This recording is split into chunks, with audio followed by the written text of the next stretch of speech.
Pendant des années et des années, j'ai chanté faux. Tu sais, on dit chanter faux comme une casserole. Moi, je crois que chanter faux comme 10 casseroles. J'entendais pas du tout la mélodie, j'arrivais pas à la reproduire. Donc, je faisais des drôles de chants, des drôles de sons. C'était ni vraiment le son juste, ni vraiment un son qui... C'était toujours entre deux, en fait. Donc, on s'est beaucoup foutu de moi. Ça a été vraiment l'objet de beaucoup de rigolades, de ridiculisation, voire d'humiliation, parce qu'à l'école, quand tu dois chanter la mélodie pendant le cours de chant et que tu es complètement à côté de la plaque, tu as toute la classe qui se marre. Et toi, tu chantes avec ton cœur. La voix, c'est vraiment l'expression de soi. Je sais pas si tu as déjà eu cette sensation d'avoir cette dissonance intérieure et d'être complètement faux.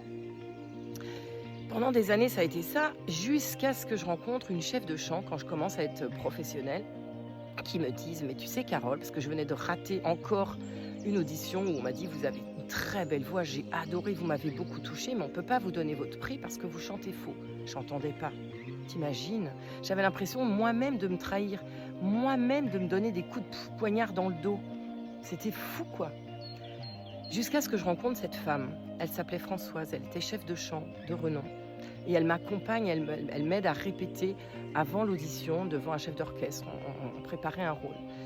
Et donc de temps en temps, je divaguais complètement. Et elle m'a dit un jour cette phrase: «Mais tu sais Carole, c'est pas que tu chantes faux, c'est que tu n'es pas sur le timbre.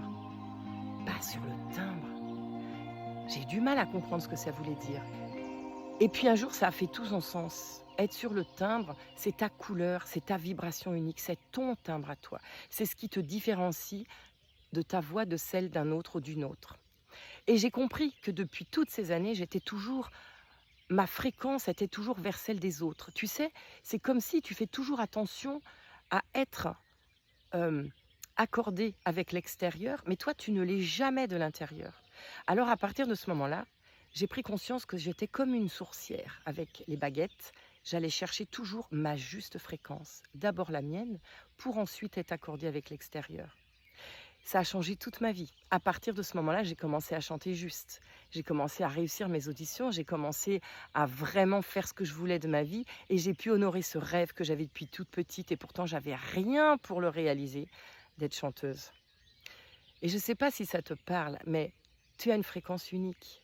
Et cette fréquence, c'est la tienne et c'est d'abord à l'intérieur de toi.